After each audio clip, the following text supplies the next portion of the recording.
All right. Hold on.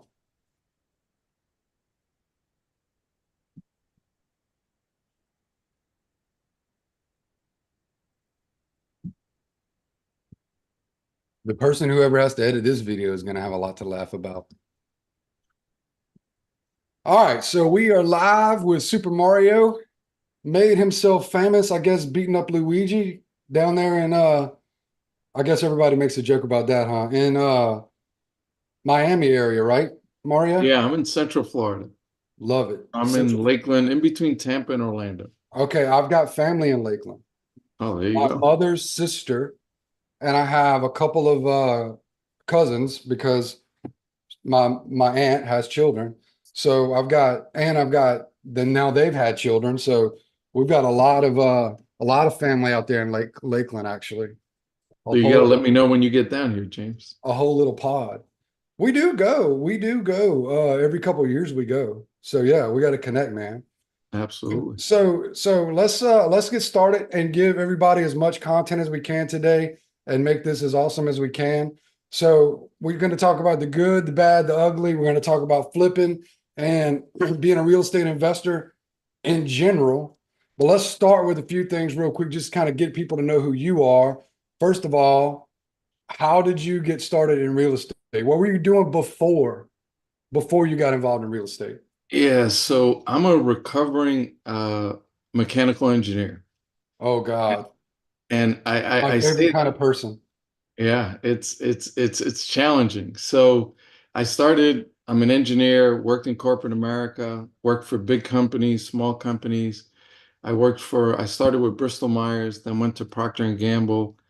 Then made my way to AT&T that became Lucent Technology, and then Citigroup. So I had a pretty nice career in corporate America. Got banged up, beat up, and was part of some pretty successful projects. Like for example, like right now we're streaming, right? But back in the early 2000s, Citigroup wanted to do global video streaming and make it look and have conference calls with Asia Pac, with Australia, with the US, and with Europe, so that the higher end executives at the company could basically do what we're doing now. Well, Wow. guess what? It wasn't like this. You I bet. literally had to come up with something called T3 trunks and tie them globally. And then you had this conferencing system. And it was basically streaming that we use edge servers. I know this is like technical, but the bottom line, and we use something called multicast, which is what we're using right now. Right, No one right. knows what the heck that is. But back then it was state of the art stuff. And the So executive, Reagan was like two back then. So Reagan, when was me and her have this funny joke going all the time. Reagan, do you remember the first time you ever watched something on the internet, like on your phone? Um, it would have been whenever I got my first iPhone. So Okay. whenever iPhones came out. So were you born yet when iPhones came out? No, yeah. I had a phone before an iPhone. All right. I had So a phone. I remember leaving a subdivision that I was building, and for the first time in my life, streaming a radio song over the internet, over cell phone service. That was a Hallmark major big deal. It was so cool. I called all my friends, I called my mom and dad, and I was like, the future's gonna be amazing. We're gonna be able to watch TV on the internet, and like we're gonna be able to find any kind of song we want. Like, oh my God, I'm streaming Pearl Jam right now. yeah, yeah. No, Oh, technology's come a long way, and that we was take a lot of this probably stuff for granted. no, I was probably like 2002 or three or four, five, somewhere in that realm. So then you got into real estate. Were you interested in real estate along the way, like reading books about real estate to like try to figure out how Yeah, that transition? yeah. So my journey was I really I built a handful of homes. I built like 5 homes as an engineer. We moved to different places, blah, blah, blah. And I built homes, but never, I always wanted to do real estate, but after I left corporate America, I really went into online marketing. So I was doing pay-per-click ads, I was doing Facebook ads, I was doing SEO for small and medium-sized businesses. And I got caught up in that loop. When we moved to Florida in 2013, my wife was like, hey, we should pick up a property. I'm like, yeah, prices are good, blah, blah, blah. So believe it or not, I did my first fix and flip in 2013. But like a knucklehead, I decided, this online stuff is what I like, blah, blah, blah. And then we got into creating a product in e-commerce in 2017, where I got to do that with my daughter. So up until then, I really didn't get into real estate. It wasn't until about late 2017, 18 that I started to get into it. And I've always loved real estate, which was the amazing part of it, because I've always built homes and we did some custom things, but never really Yeah. did it as a full-blown investor or as Yeah. someone, that would do wholesaling, et cetera. And then of course you pick up all these YouTube people doing it, and then you start learning, and then you really get totally immersed in it. So what was your first deal? Just tell me the type of deal. What type of deal was your first deal? It was a 3-2 here in Lakeland. Believe it or not, it was in a place not too far from where I live. We got it for 25 grand and did maybe another 25, 30 grand in it, and then sold it for like I think it was 105, 110. So we made a pretty good amount of money. But So it was like a I flip? said, like a knucklehead, that didn't like spark anything, because I was really green. Like I didn't know what I didn't know. I always try to share with people there's 4 stages of competence. There's unconscious incompetence, where you don't even know what you don't know. Right, That's right, the stage where I was at. I didn't know anything. right. Where you want to get to, like through these podcasts and through YouTube University, is at least get to conscious incompetence, where you at least know what you don't know. And then you want to transition to conscious competence, where you know what you know, and then unconscious competence, which is where you master something. It's like breathing, right? We're not thinking in this podcast, hey man, I gotta breathe, right? We're just doing it. So that's where you want to get to. But I was Yeah, totally in unconscious incompetence, and right. it didn't matter. I think what we made, there was just there was no proof of concept for real, because I didn't know what the next step was. I met with a couple of guys, hey, can you, but it didn't lead to anything. So that was a flip in Lakeland in 2018? 2013. Hmm. In Actually, it's 2013. 2014. So this is why you still were in corporate America over there, working with Vonnie over there at where were Yeah, you at? no, Vonnie Lucent Technologies? no. At that point, I'm doing online marketing. That whole time, I'm doing online marketing. Okay, okay. So Amazon stores and stuff like that. So, all right. So then you did this deal, you did this flip, but you still didn't get the real estate bug, is what you're saying. And No, I eventually, mean, I always had a dormant bug, but I didn't have like what I have like now. It's all yeah. in. Like this thing is like, let's go. Let's make things happen. Let's do deals. Let's negotiate. So it wasn't anything like that. So let me ask you this. When did you actually get the real bug and go for it? Yeah, I think like in late 2017, 2018, that's Okay. when things started coming together. I'm like, man, this thing is incredible. And then I started feeling like, why didn't I do this earlier? That Right. was the biggest like thing, a little FOMO. Right. Well, so what did you do when you first got the bug? Did you join a mentorship or a coaching program? I did not. I went into YouTube University, and I just consumed as much information as I could. And then eventually we got into Subto and Astro. Okay, Subto and Astro. You did them both at the same time or like one first and then the other? No, I was at that point I was so into it that I did both at the same time. Yeah. And what's your experience been with both of those? Like, I mean, just good, bad, middle. Would you change anything? Would you do it again?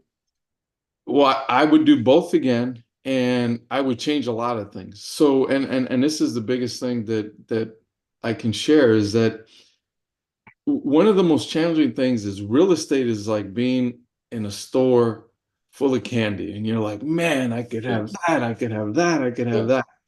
that. And that's and I fight that today. And this is why we titled this The Good, Bad, and the Ugly of Real Yes. Estate, because I want to share the stuff like most people won't tell you. And Yes.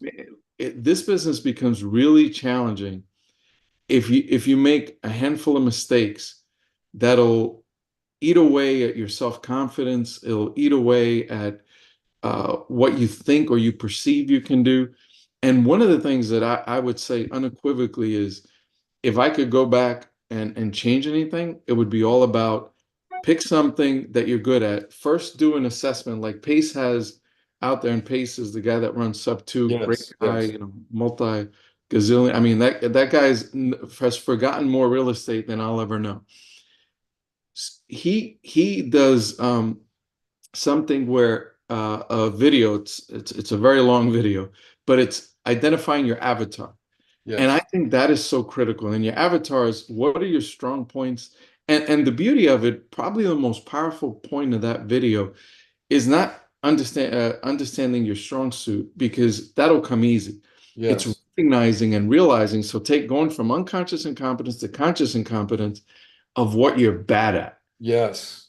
That is totally so powerful and Because so what you're leverage. bad at, what do you want to do with that? Here's what you want to do. Give it to Reagan. Yeah, yeah, exactly. No, tell me, what do you want to do with what we're bad at?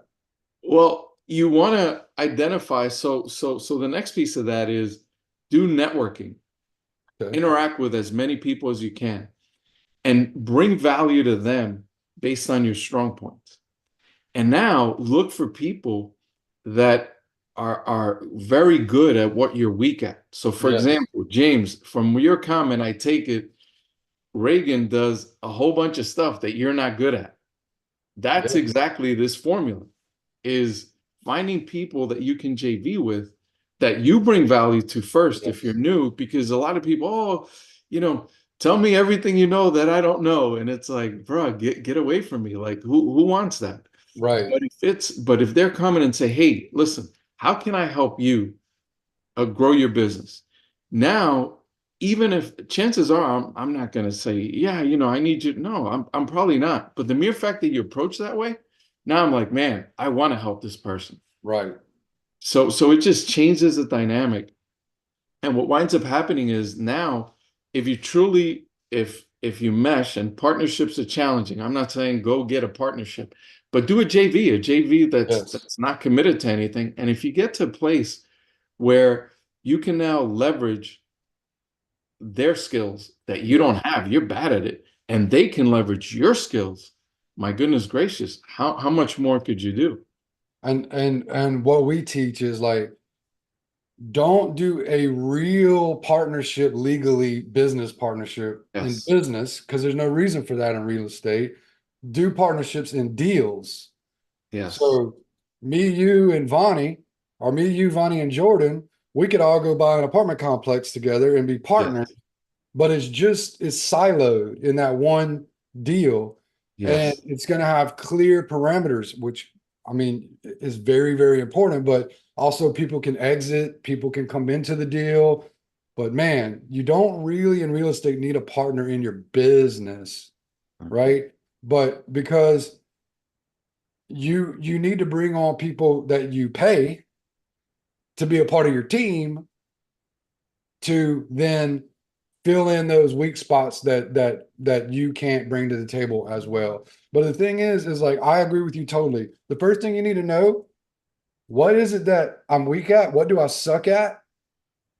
And what am I really good at?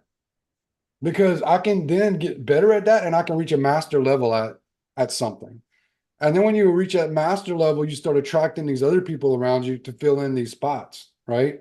And that's how you build an amazing team. Um, so tell us a little bit about what do you do nowadays, like in a short version, like what kind of outreach are you doing to get new deals? Yeah, so here's part of the good, bad, and the ugly, right? I'm not focused. For example, I do fix and flipping, I do wholesaling, I do buy and hold, and then we'll also look to just do.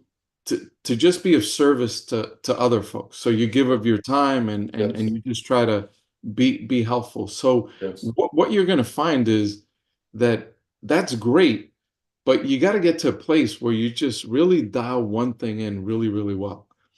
And so Yes. I would significantly share with folks, especially if you're new, you got to focus because Yes. right now that the fix and flip that I'm working on, that is taking me like it is such a mental drain that it gets to a place where you're like, how in the world did I ever get myself into this level of project? Yes. Whereas now, moving forward, I'll focus more on lipstick or a medium that's 30 to 60 days.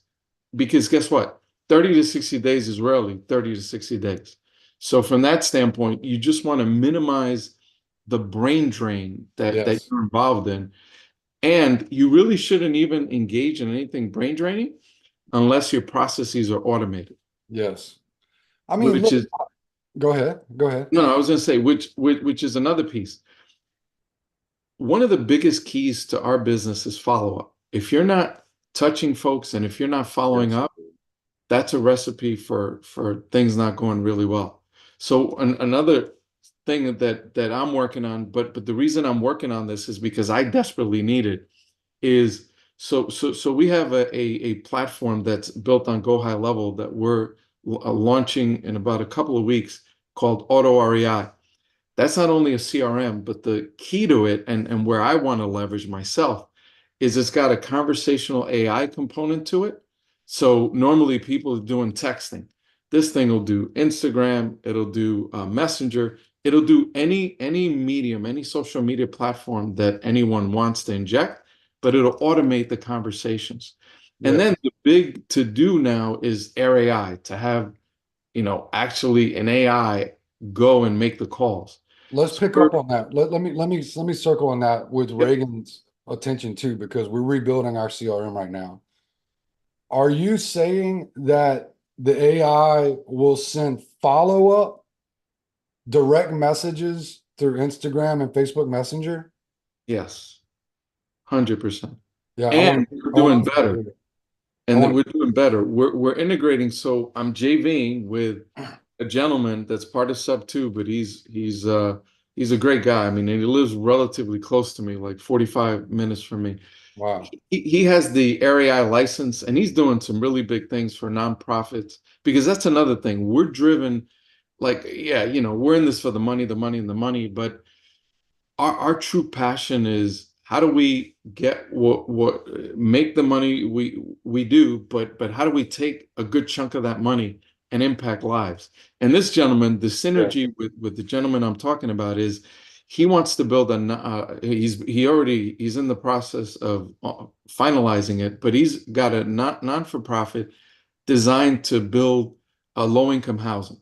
So literally, his mission is to take like homeless people or people that are in really challenging situations and get them to home ownership. This is why you need to start with this. Find Yeah, your why first. 100%. Yep. Find your why. Simon Sinek, we recommend his book all the time. But you're right. And I mean, so people come to us all the time. Me and Reagan were on a call today. People come all the time and they're like, I need to get started, blah, blah, blah. And I'm like, stop, stop. First, find your why. Second, find what you're good at. And I remember even people like some people named Vonnie. These people named Vonnie would come into our lives and want to do 100 things. And I say, find one thing, become a master. And I think she did, and she's got it rolling now. She first came wanting to do one thing, but then she realized that her skills were going to allow her to do some other things, and she dug into that. And maybe the universe, it sounds like, might be calling her back to her focus. But she's doing the clap symbol. So I mean emoji. So let's keep going with that because that is the struggle of all the newbies. It's all the shiny objects, it's the FOMO, which explain what that is. Yeah, fear of missing out, and I Yeah. couldn't agree with you more. And it's not only a newbie, me, seasoned people. are just getting clobbered with not having follow-up, because what happens is you start Mm. marketing and you have enough conversations, and all of a sudden everything starts jumping all on each other, and you don't Yeah, remember what you did. You're comping so many properties. You're like, man, this was a good deal, and you totally yeah, forget about it. You're going to this, you're being pulled here. So I struggle with that. And this is the reason why I want to launch Auto REI, to just try to automate that stuff and help it. But the key that we didn't get to is this gentleman has a license for Air AI. So our goal is to bring Air AI into it and now be able to do full-blown conversations. So where you have a VA and they're making calls and they take breaks and they get tired, this Air AI integration is going to be as many calls as the AI can make, and for as long as you want. So you can start them at 9 a.m. if you want to be polite. Some people start at 8, but let's say 9. yeah. And then you can take your leads if you're doing nationwide, and you can go as the sun sets Right, and kind of right. keep the AI calling. Spell it out. Obviously, What worker's are you not going to do it. saying? RAI? So, AI? What are you, how's it yeah. spelled? So if you go to uh, Air Air AI, which is that's the one that's got the most attention in the marketplace. But Air AI is basically, if on their website you'll see the demo, but fundamentally you have a gentleman talking to, I believe it's a Nike or some big brand, and he's having a full-blown conversation with a guy. And I think I have Nike wrong. I think it may be another big company.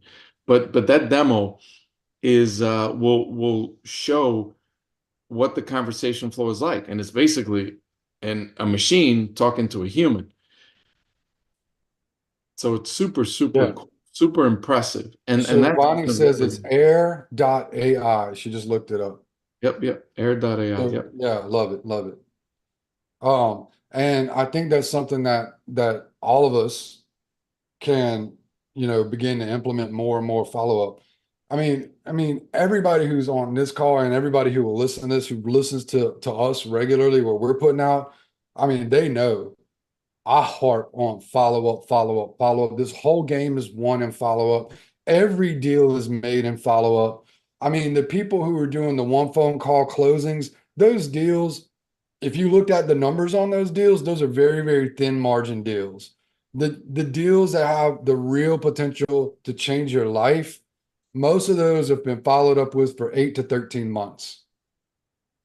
Yeah, Vonnie says she just closed one after 14 months, and she's working on another one that's 18 months in the making. And I agree. I mean, all of our good deals are that far down the road. I mean, we even did one 24 months recently.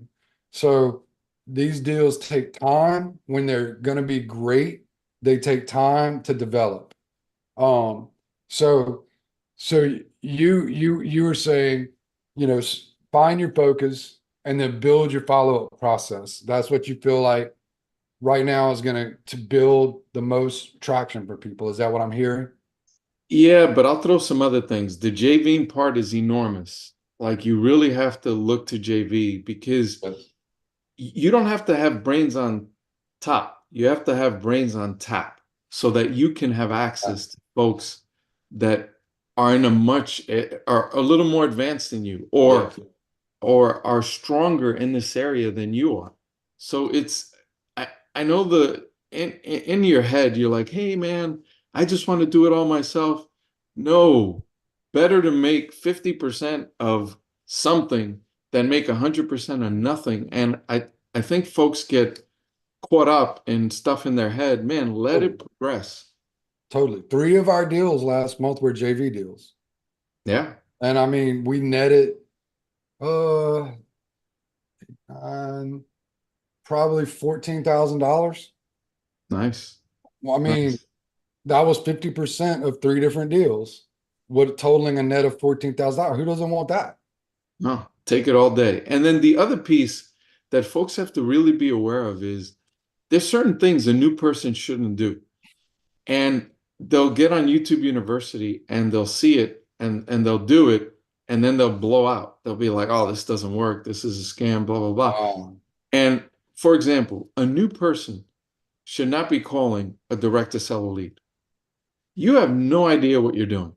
You're Oh, interrupting these people. These people are going to hang up on you. These people are going to call you names, especially if you go pre-foreclosure. yeah, They're going through five things. They're going through disbelief. They're depressed. They want to bar. They are like out of their mind. How on God's name could this happen to me? And you're calling them.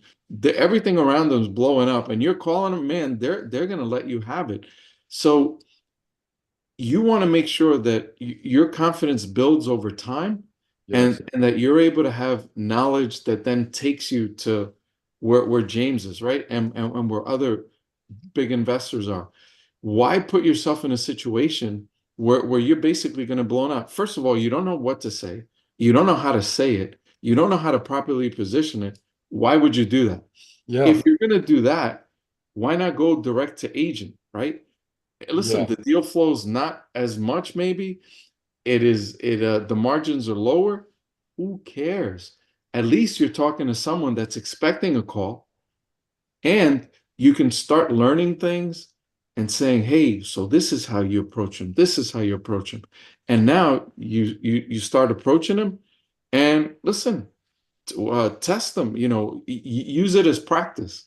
And then over time, you'll get confident. And then once you have that confidence, now you can start feeling like, okay, I know what to say. I'm comfortable in here. Because again, you have to go through those four levels. And until you do that, you're just going to go into the deep end of the pool. I mean, imagine if you're learning how to swim and they throw you in the 12-foot side. You're like, holy crap, you're going to drown. right. That's essentially what you're doing Because when you go also direct to seller. a newbie doesn't have they don't know what to do with the deal when they get it, even if they get one. And a lot of time, man, so many wholesalers, God, they put sellers in bad positions. And listen to this, everyone listen to this. They put other investors in very bad positions. Let me give you an example. Wholesalers are calling me all the time with deals in New Orleans, or deals in Slidell, or deals in these areas that have very strict flood restrictions, flood zones. You've got insurance companies that won't insure the deal unless the house is a certain height above the base flood elevation. And they're selling these, they're getting these deals under contract. They're selling them to somebody in California, Oklahoma, Seattle. They don't know any of this stuff. They buy the deal so the investor will run the numbers, not knowing, hey, bro, your house has to be raised even to get insured.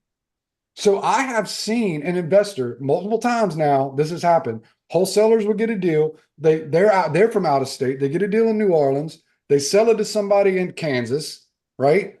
And then that person runs their numbers, buys the deal, remodels the entire house, $100,000, then goes to sell it.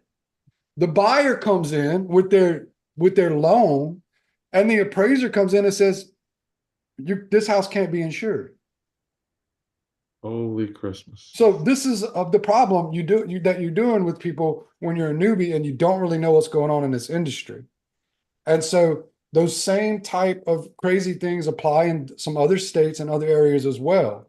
But I mean, you really do need to be working at least with someone who knows what's going on, because you're putting people's lives in jeopardy in a lot of ways. I mean, you're setting up these situations where people can lose all the money they have that they made their whole life, that they're just trying to get started with. But so that's part of the ugly, for the good, the bad, the ugly. And I'm seeing a lot more of that lately, because right now there's only two insurance companies underwriting in Louisiana, especially in the South Louisiana area. And you've got that same problem in Florida, right? Oh, 100%. Insurance here is a nightmare. So let me tell you a real quick good, bad, and the ugly about Florida. I flipped a house in Florida, a year and a half ago in Tallahassee, and we got the whole house done, and Our buyer comes, same kind of story. Our buyer comes in, brings their appraiser, brings all their stuff. They're pre-approved, ready to buy the house, and the house had a brand new roof, brand spanking new roof. And the mortgage company sends us an email. Hey, where's your roof permit? Like, I bought the house with a brand new roof on it. It's brand new. Oh, well, in Florida, if it doesn't have a permit, we can't insure it. Holy Christmas. Bro, I had to tear a brand new roof off of a house. It cost me, I think, $13,000. Install a brand new roof on a house that had a brand new roof on it, so that my buyer could get insurance and purchase the home. So this is how the ugly side of real estate can bite you in the butt. So it sounds like you had all your ducks in a row and you were moving along with good steam, and then you got snake bitten by this flip. So you want to talk a little bit about that? How was you going good, making this progress, and what happened what was the allure to pull you into this thing? And it's because it sounds like it's eating your lunch right now. Yeah, well, the good news is that we're almost done with it. So that's a great situation. Like we're literally at the tail end of it. Like it'll go on the market, God willing, in another week or 10 days. So that's good. But it's been quite the process. The biggest thing has been I picked probably the hardest project to do outside of no, I mean, I don't foresee, I mean, if you have mold or something like that, even foundation issues, we didn't have officially, but we did have as well. So I even had to deal with that. But this is a bungalow in Tampa. For those of you who don't know what a bungalow is, basically a wood house.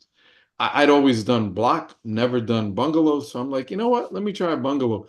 And I had two contractors go in and they're like, oh, this house has good bones.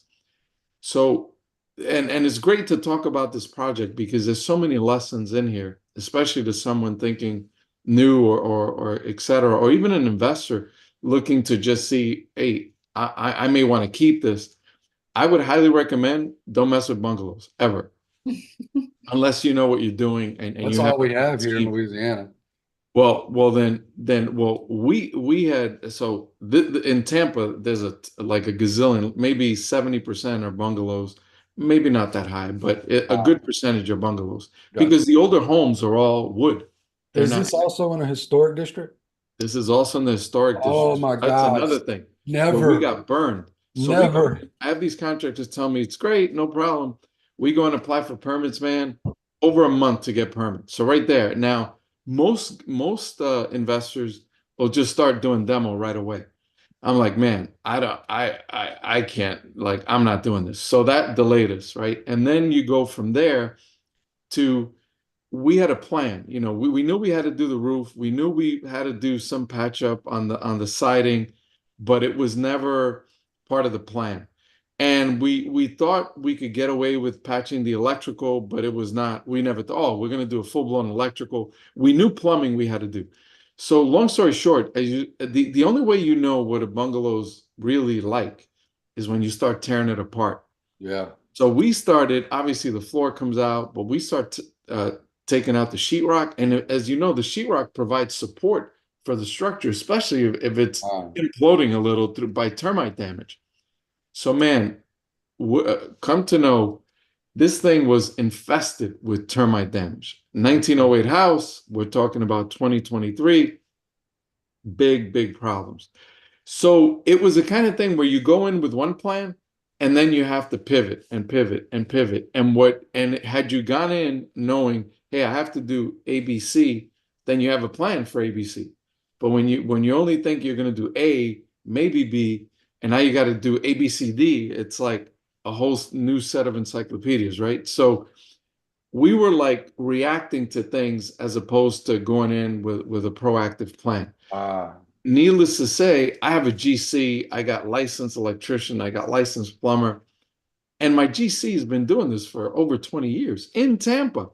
So he decides, so in one of our things, we have to do sheathing around the house. Yes. And he decides it's a good idea. And again, I take full blame because it's my project and ultimately I'm responsible. But dude, you're the GC. I hired you. Like, what's up? So he decides it's a good idea. He's like, well, don't worry, we'll cover that with an engineer's letter. So basically, if you don't go for if in your permit, if you don't get it inspected, you could have a professional engineer in Yes. construction go in and give you an engineer's letter. So Yes. so my GC decides, hey, don't worry, we'll put the sheathing, we'll put the framing, because we went in thinking we were just gonna do very minimal framing, and we were adding a bathroom.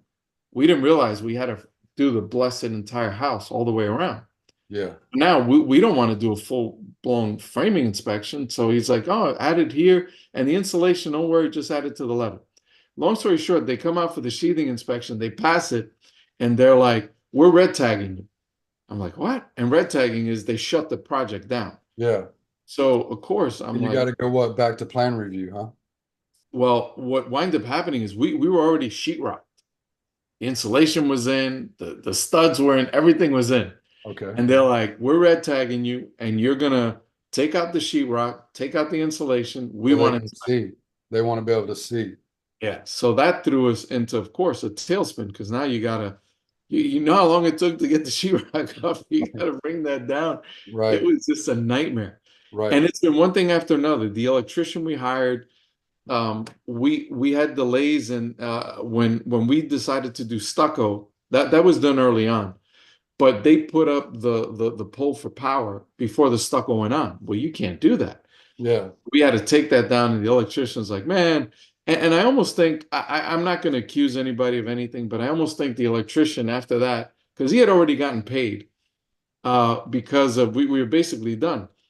Uh, he decided to sabotage the house electrically, so that's thrown us into a little bit of a tailspin. So it's been one thing after another, but praise God, we're at the tail end, and this thing will be a memory that we can learn a ton from. What I'm hearing you say is if you wholesale a couple properties and you make enough money for a down payment for a hard money loan, you should go flip houses.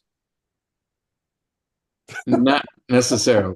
What I'm saying is, if you find a great deal, and you know this because you have experience, or you can JV with someone like James, right? I would recommend that you take that money and you find a deal, and you're like, hey, James, are you up for us JVing on this? And Yeah. James will guide you. And then the power there is that now James is sharing with you all the stuff he's doing in this flip that you bought Yeah. him. Now you're learning Yeah. the JV. And that to me is what gets lost most, is that people don't realize the power that you get when you JV with someone that's already Yeah. got experience you don't have. Now Yeah. you can leverage that in future deals if you chose to. But I would discourage taking on higher end, or potentially higher end flips Yeah. that are going to be like full blown flips Yeah. just under construction. Because on this flip, I would have been better off tearing it down and Yeah. starting over. So like in a quick answer as you can, how did you miss it? Like, how did you miss all of these, B, C, and D issues? What happened that it was overlooked? Was it because you leaned on the contractor?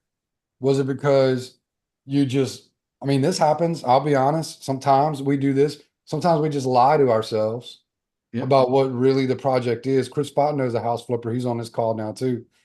So sometimes we just lie to ourselves. So what was that linchpin that like sucked you in?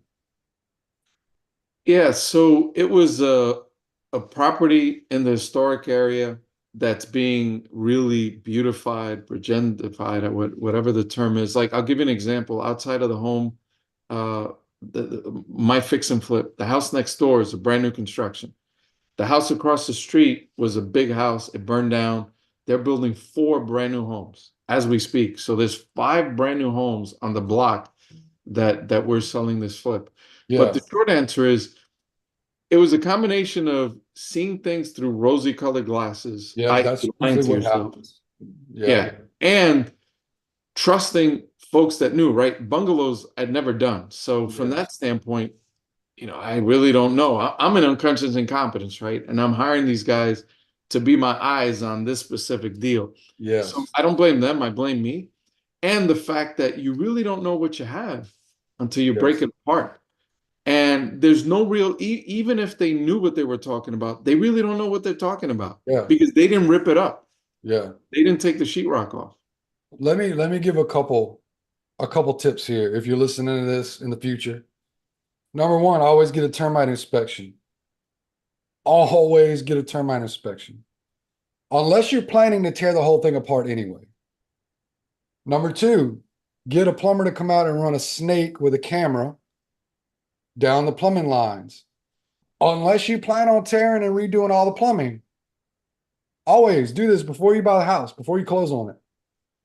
And then number three, get a home inspection and turn your home inspection into your work orders as a starting point for your subcontractors. Okay, that's how we do our flips. Unless we know we're pretty much tearing everything apart, like just going. If I know I'm taking all the walls apart, I'm opening up the whole thing. You don't need to do that because you're going to budget, ahead of time for that.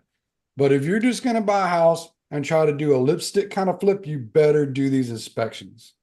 In the South, you better get a termite inspection. Those Yeah. things. I got a story with I've told on before. I had to tear a whole front of a house down because I didn't get a termite inspection. Uh, but I learned my lesson. Um, so I love it. I love it. I love it. And were you going to do a follow up with that? What did you have? Yeah, I was just going to recommend that I would always recommend an inspection. And if nothing else, like folks don't realize the power of an inspection. Yeah, you say, yeah, it's 300, $400. Man, those are the best 300, $400 you're going to spend because you're going to leverage the crap out of that inspection. One way Yeah. or another, you'll get a price reduction or you'll get some sort of concession where you're gonna 5 or 10x that easily.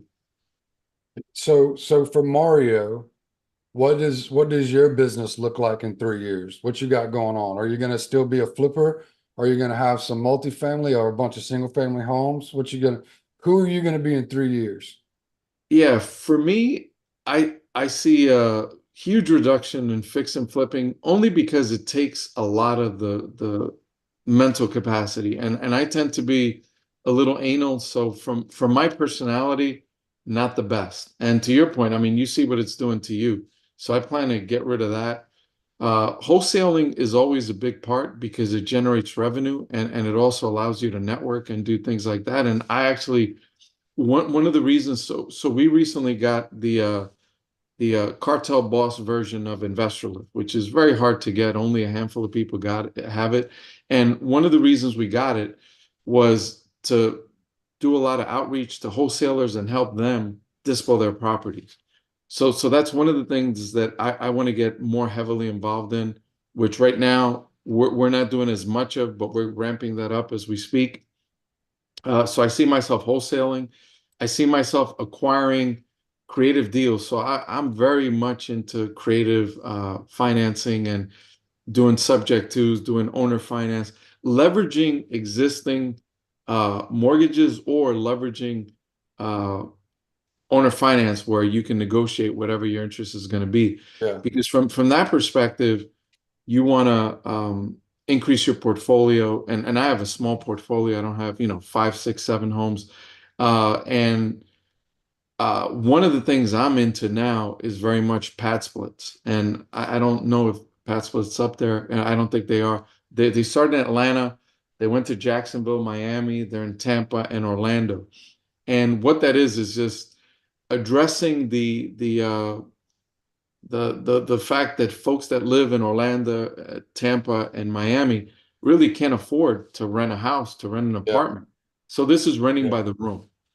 And Yeah. what's nice Co- about Pat's, go ahead, I'm sorry. Bonnie says co-living affordability, and that Exactly. they do have they're getting active in New Orleans. Oh, fantastic. Yeah, they're gonna go. So the blueprint for Pad Split is go to a metro area, that has public transportation because they expect 50% of their tenants, and really it's not PadSplit's tenants, it's the investors' tenants, but PadSplit creates a membership with them of 6 months and a day. So that obfuscates us from having hey, I got to rent this room. Do you want this room? And we don't do any of the negotiating. Everything's preset. They get to see the room and do all that. And they also manage the power of PadSplit is if you decide, I don't need PadSplit, I'll do it myself. Yeah, good luck. Because what winds up happening, could you do it? Absolutely. But you better be paying someone there to be like the overseer of what's going Yeah. on. Because they have a community, they're able to feedback any people, a bully, someone that's just hard to deal with Right. into the system, and they get them out quickly. Yes. You have a bully in one of yours, who's gonna Yeah. challenge the bully? It's like, And and hey, if you tell James, I'll beat the crap out of you. It's like no one's telling James. So from that standpoint, it obfuscates you from all that. But the other piece that's powerful is that you're able to take properties that maybe would break even or you would lose right. a little, and Right. as long as they're in the metro area and have proximity to public trans and are not part of an HOA, ideally, they you can turn those. I'm doing my first one in a place called Winter Park. We picked up a 3-2 that it has an outdoor like carport basically, but it's in concrete. So we're planning to close that up, add 2 bedrooms there, add a third bathroom, and then make the living room also a bedroom. So turn a 3-2 into a 6-3 and do pad split with that. And I had never done a pad split, so I JV'd with someone that Right. owns like 8 or 10 of them. Yeah. And PadSplit has to come out and approve the house. Yes, 100%. People do need to know that. You, yeah, ahead of time. You could get them to come before you buy a property if you're looking. Yes. Yeah. So Oh, while you're in contract. right. Because one of my private money lenders got involved in a deal where they did put a lot of money into this property, and the person who they lent the money to, my private money lender lent the money to, told them that Pad Split had approved the property, and it was a lie. Pad Split had never come out there. So after they came in and they spent all the money, then it couldn't get approved. It couldn't get approved. So now they got all this money in a house that they thought there was going to be rented by the room, that they had to turn into a long-term rental, and they're losing like $600 a month. Yeah, Again, that's the good, the bad, and the ugly of real estate. These are the things that happen, and it usually happens because of lack of due diligence. 100%. And I have contacts in Pad Split. So if you're doing anything in Florida, I know the guy that opened up Jacksonville and basically has opened up every market that Pad Split's in. And he himself owns like 47 Pad Splits. So this guy's doing well. Wow. So do you have a 3-year kind of mark where you're like, I want to have this much passive income or this many kind of doors? Yeah, I mean, I don't know that I have a 3 year, but for this year, Yeah, 10. 2024. 10 for 2024. Yeah, Love it. So 10 doors producing positive cash flow. 100%. Yep. Yeah, I mean, that's a great goal. So, a lot of our community are avid readers. Do you have a favorite book you're reading right at now? Yeah, I'm so the what I would tell you is, and I'm just getting into this, but I would highly recommend it. So my favorite book is really Chris Voss's Never Split the Difference. Yes. Because if you're interacting with humans, Yes. you need to know how to approach humans properly. Yes. And if you're negotiating, you have to know how to approach things the Yes. right way. What winds up happening is like this one call closed. The whole concept of that, if you've ever read Sandler's You Can't Teach a Kid How to Ride a Bike Right. and Right. at a seminar, if you understand the flow of a sale and how you actually have to get really identify pain, you build rapport, but the key to any deal, if you show me a deal, I'll show you motivation. And True. if there's not a deal, that means there's no motivation. So people will Right. talk about the four pillars of real estate. Oh, and it's condition, price, timeline, motivation. And listen, I don't want to. There's people like Brent Daniels say, it's what's the condition? He's he's forgotten more real estate than I'll ever learn. I'm Yeah. not. I defer to him.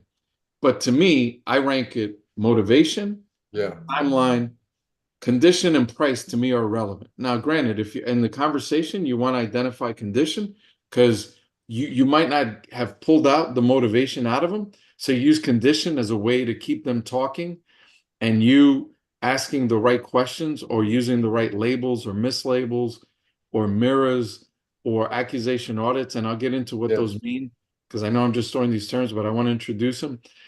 And then you get them talking. The biggest mistakes folks make is when they're on a call, they want to talk 80% of the time. Yes. If you're not if you're not talking, if you're talking more than 20 and ideally 15, it's very hard to find out what their motivation is and how you're going to close them. So you have to be allowing them to talk. And the way that they talk is by you asking either really good open-ended questions, not using words that are going to in any way, shape, or form create friction, create a pullback or a tolerance, and being very aware of how things land. So, for example, when you learn about Chris Voss, and this is why it's my all-time favorite book is Never Split the Difference, Yeah. Negotiating as if your life depended on it. Yeah. It is a must read, like not only until you master the skills, but I recommend you reread it every year. And Yeah. and I try to overdose on all of his content even now and his podcasts, etc., because the guy just brings it in terms of how to properly negotiate. But the key to the whole thing is how is something landing on their side? Like I'll give you a perfect example. A lot of times, and this is not so much Voss, but it's my mixing of it, uh, is whenever you're cold calling a direct to seller lead, one of the things that we often overlook is the natural tendency is, hey, how's it going? My name is James. How you doing? And it's like first thing in there, we're like, what are the four natural questions that pop them in their head? And for the sake of time, I'll just answer them. Why the hell are you calling me? Who the hell is this? Why are you What calling? the heck do they want? How quickly can I hang up on them? And if this is going to take long, I'm out. Like this is an inconvenient thing. Yes. So what I try to do and share with the folks that make calls is why not answer those questions ahead of time? Take them off the table. See, when you try to avoid something, you actually plant it. And when you try to plant it, you actually take it off the table or you diffuse it. I'll give and the classic example is when someone says to you, James, hey, James, I'm not trying to be a jerk, or I'm not trying to sound like a Yeah. Yeah. input word here. Whatever follows what they said, is Yeah. that being a jerk or them being whatever word you want to insert? Totally. Always. Because when you try to diffuse it, you plant it. Yeah. However, when I Yeah. try to plant it, if it isn't there, it's totally going to be diffused. It's out, it's gone. Or I took it off the table. So You, give us a tip of how that looks in real life. How do you diffuse those questions uh right on the beginning of the phone call, in your yeah, opinion? so yeah, 100%. So let's say that you're calling a direct to seller lead. I don't go for the greeting. The reality is, do they even care who you are and where you're from? So I don't go into who I am, what company I'm in. No. I go, James, Yeah. and you respond. Yeah. Hello? Yeah, I this is say, hello, James. Yeah. James, it is James. I say, hey, I realize this call's out of the blue.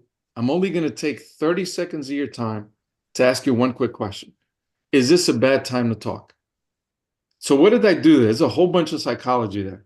First Yeah. of all, by me starting with James, you think, do I know this guy? Right. And then Yeah. I immediately go into, I realize this call's out of the blue, meaning this is a cold call, man. And then I go into, I only need 30 seconds of your time to ask you one quick question. And then I go with a no-oriented question, which you'll get at Never Split the Difference. Is this a bad time to talk? I don't ask him, is this a good time to talk? I ask him, is this a bad time to talk? Why?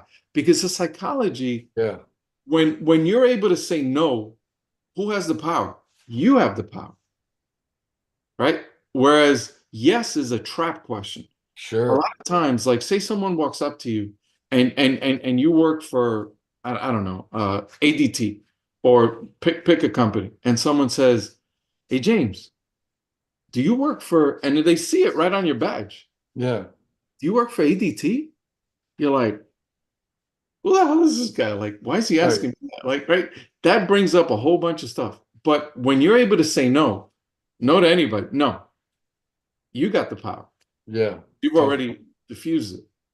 So Totally. how things land are very critical, and recognizing exactly how it's going to impact whatever it is that you're doing, whether it's a cold call, whether it's a relationship, whatever it is, friends, family. One of the things I struggle with all my life is I grew up in Manhattan, grew up in really challenging places here and there, and you gotta be tough to survive. And when you come into real estate or when you come into any people business, is understanding how is what I'm saying landing, and how are they receiving it is really what you're after. How is my audience receiving what I'm saying? And in real estate, you really have to be cognizant of that because if you're Yeah. not, you're going to come off too strong. And one thing I want to add is a huge tip for you because I'm getting into it and I think it's super powerful. I'm just getting into it, but there's something called NEPQ is the acronym, and it stands for Neuro Emotional Persuasion Questions, Okay. and that is powerful. I highly recommend you get into that because what that does is so Sandler tends to be very logical. It's basically Sandler, but Sandler on an emotional level. Sandler's Wow. logic. And most people, if you come at them logically, we're emotional beings that think logically, but at the end, at our core, we're emotional. Yeah. That's So all our behavior is driven from our emotions. exactly. So if you come at someone logically, they're gonna emotionally tell you to go fly a kite, you know. It's like, I don't care what you're saying, get out of here. So Sandler's great, but NEPQ brings the emotion and it goes into the questions and the approach. And if you want a bottom line NEPQ, it's really to be neutral or to defer. Do you have a You're not. book that you can recommend, or where are you reading about this stuff? So the guy and I got it. His name is give me a sec. Jeremy Minor is the guy. He's the main guy. I think I And read a book by him. yeah, well, he has a book that of course I'm not remembering now, but it's a new way of. Let me just look him up real quick. But his stuff, like I just got. I'm about to order his book, and I picked up and bought his questions and the methodology that he uses. But I would highly recommend this guy because Jeremy Minor, uh, his book is and of course it's not coming up, but it's yeah, the new model is selling. So, do you have co-callers on your team, and I have or do you call still some yourself? so so I call like deals that are about to close, etc. And I do have one cold caller at the moment, and then I have another VA that does letters of intent and she sends them out, or she'll message different groups that we feel we can serve. Totally. Yeah. Yeah. So, let's just do a couple more things because we don't want to go for too long. Yep, But yep. um, I mean, everything you're saying is fantastic. We have cold callers and we train them on a lot of the things that you're bringing to the table today. Um, one of the first books I read when I started cold calling was Chris Voss's book. I turned Isaiah onto that, and he's a killer on the phone now. He reads it every day. Every day he reads it. He just reads it over and over and over again. Along he mixes other books in there too, but um, totally. I mean, man, I love Chris Voss. So, what about podcasts? You listen to any podcasts? Just tell us your favorite one. I listen to his. Yeah, When it comes to real estate specifically, then Ron LeGrand is obviously a great one because if you want to understand creative financing and all that good stuff. yeah, But mostly Voss.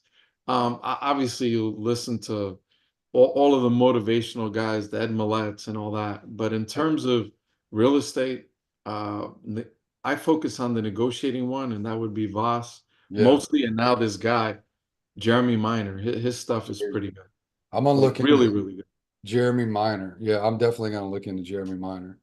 Um, I love it. So tell me this. If you could go back to the beginning and tell yourself one sentence back to 2000, I don't know, let's say 2010, way back before you ever even flipped a house, what would you say? Dive into real estate, do it, find out what your avatar is, Yes, JV and network. Well, network first and JV, and find people that complement you. You know, it's yes, yes, and focus, focus, focus, focus. yes. Um, does anybody want to ask Mario a question? And while we're doing that, Mario, if anybody comes on and raise their hand or anything, how do people get in touch with you? So I believe in marketing and branding a lot. So I try to make everything super simple. When you're on a podcast or something, in sub two, our thing is squat up. So Yeah, if you we dial see. 878 squat up, that's how you can get me. But that's it. We're on a podcast and they could actually get my cell phone live. And that comes into my cell phone, but it's not the same. So what I did was I picked up a number initially, 321-323-3000, because I figured 321, it's like the Cape Canaveral Right. area code, right, in Cocoa Yeah. Beach. And then 323-3000, that should be an easy number to remember. But then for real estate, that's my personal number. For real estate, I was able to buy 321-321-1100. If you forget that one, I don't know what to do for you. This guy, you could tell he's a mechanical engineer. I done forgot already what you said. I see the world in color, man. I'm playing. I mean, you see that color Reagan's wearing right now? I call that shrimp. That's shrimp color. She says it's fuchsia. There you go. I don't know what color fuchsia is. That's shrimp. That's shrimpy, Reagan. This is hot pink. Hot pink. Oh, Hot pink. Barbie. I call Hot that Barbie pink. pink. Hot pink for Valentine's Day. Woo woo. Um, so no, I love it. I mean, so you want people to call you? You want to give out an email address or website or anything else? Yeah, Instagram I mean, handle? my email's the number 4mario@gmail. I'm sure you knew that, right? It's got to be simple. I try to minimize the friction for someone to get a hold of me. And obviously, we have access to the cartel boss investor list. So anyone that needs dispo, I can help you there anywhere in the country. Yeah, tell them what dispo means. Yeah, sorry about that. Disposition. So our business is broken down into people say you get a deal, but what they don't realize is you getting a deal, assuming it's a real deal, Right. is only 50% of the equation. So even if you JV with someone for that 50%, that's acquisitions is only 50%. Now you got to sell it. You got to disposition it. So you got to acquire it and then get rid of it or sell it to someone. So on the acquisition side, one of our frustrations was, man, so now you acquired properties, you got a couple of contracts, you're like, holy Christmas, what do I do now? I got a dispo. Do I have a buyer here? Oh, this is in Timbuktu or in a place I don't know. What do I do? So disposition became a challenge. So what InvestorLift does, it gives you 5.4 million buyers. Now, those are not all active buyers. So it's probably, say, 2 million active buyers throughout the country. Wow. And what they do is that they score their buying habits. And here's the power. You Wow. come in with a 3-2 in Baton Rouge, and there's a couple of modes. There's they call it God mode. I don't like that word. I call it G mode because they're not God. G mode will actually tell you like who's buying in that area. And then they have this thing called Artemis mode that'll actually take all the inputs and look at who's bought, what fix and flippers have bought your exact house, and then categorize them in priority of how many flips have they done, how many flips are they doing, how many projects they're doing.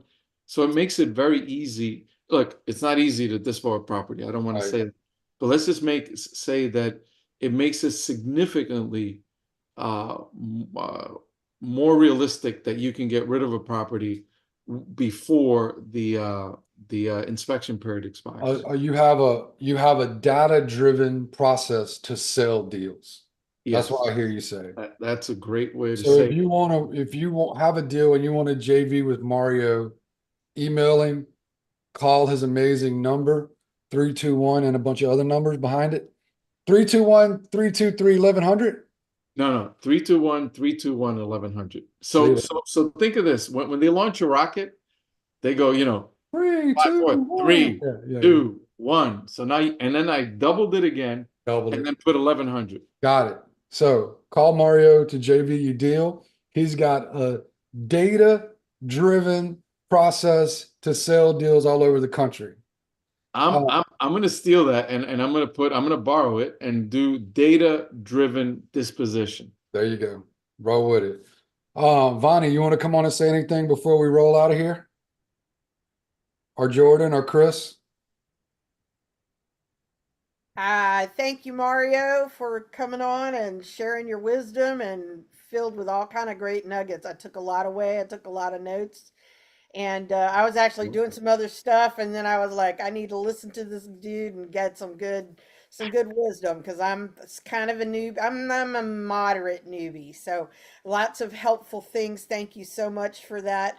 I don't really have any questions other than I said I need a list of some cash buyers in Alexandria, so I'll be giving you a holler. Okay, sure. But you're welcome. Thank you. Vonnie, I have a couple of cash buyers also in Alexandria that I know personally. So, but hit Mario up and hit me up too. Between both of us, we might be able to help you out. Okay, I Um, just got my first sub too, so I'm ready to turn it over. I got a guy who buys sub too in Alexandria, so we'll talk. But definitely hit Mario up as well. But here's the thing, Vonnie, are you ready to flip some more houses in historic districts? I am in a nice deep rehab that's keeping my team busy, and right now I'm working on wholesales and creative financing deals for me. So my rehab team is busy, and no I don't go to do a historic district. That is why you just poke yourself in the eye and get it over with. Why you didn't tell Mario this before he tried to do this? Yeah, exactly. I would have appreciated that. I have Would I you have have a listened? sister-in-law who is trained in historic preservation, so I came with a little bit of knowledge in that realm. But that I think so. I belong to a large network of like 3,500 women realtors all over the country, and that's your comment about networking. I think was so important because people just throw it out. They're like, I'm doing this and this, and this problem came up, and people come and weigh in. So that unconscious, whatever it was you said about Incompetence. being unconscious, knowledge, your network is your expansion, it's your extra hard drive, and most people will show up and say, oh well, let me do that. James has saved me from a bunch of skint knees in the real estate business so far, so it's good to have people around who are a little further down the road, and I think that was beautiful advice as well. Yep, James is a great guy. Thank you, Vonnie. Thank both of y'all for talking good about me on my podcast. Love it. All right. So let's see. I'm gonna go ahead and we'll stop the recording with that. Reagan, you got control of stopping streaming.